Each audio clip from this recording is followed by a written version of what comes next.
Passover is almost upon us. In just a few days, we will be celebrating the Festival of Freedom, Liberation, the Festival of Matzah. And there are several features of Pesach that are worthy of note, but one in particular that is always outstanding and that catches the eye every year.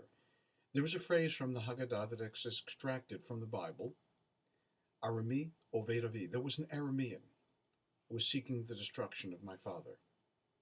And while the phrase is somewhat confusing, most of the Mefarshim, most of the expositors of the Bible and of the Haggadah text, agree that the person is Lavan.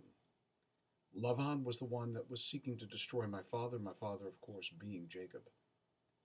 And who was this person, Lavan? He wasn't a stranger. He wasn't an unknown quantity. He was somebody that was very familiar to Jacob. He was a relative, somebody that Jacob had sought refuge with and wanted, for some inexplicable reason, to destroy him. Why is this cited at the time of Passover? Perhaps because there are many lessons to be learned from Pesach, but one of them in chapter 26, which is also part of the Haggadah in the book of Deuteronomy, states, V'yarehu otanu Mitzrim. The Egyptians afflicted us greatly. But says Ashlich, one of the commentators, a very famous one on the Bible, says it doesn't really mean the Egyptians afflicted us. It means the Egyptians afflicted alongside of us.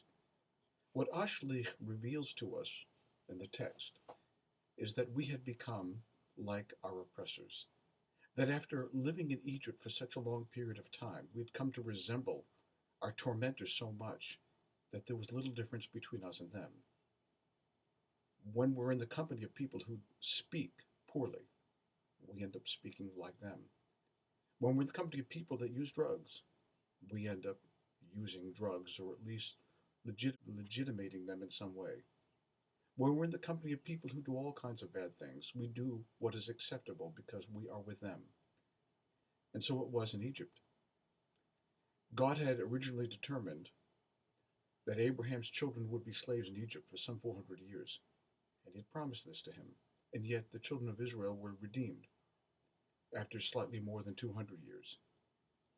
Again, the expositors ask why.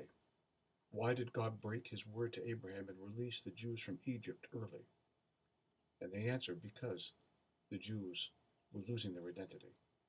They were looking too much like their oppressors after a while, that accepted their subhuman status and had begun to behave to each other as they had been treated.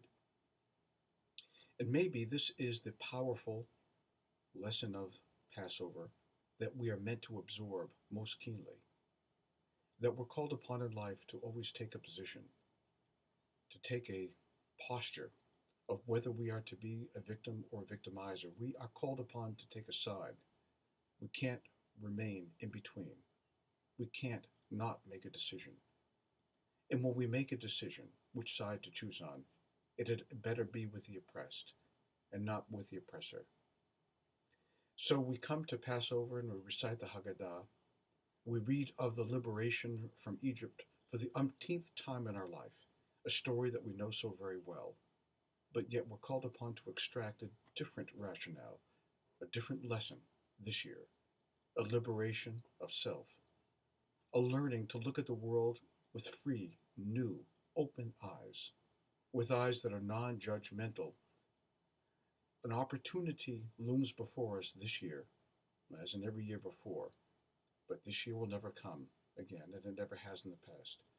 An opportunity to open up the gates of liberation for ourselves, true freedom for ourselves and to the world. May it be so that we enjoy not only a good Shabbos and a sweet Pesach, but look at the world with newfound eyes, eyes that allow us to improve ourselves and improve the lot of others. Isn't this our task in life?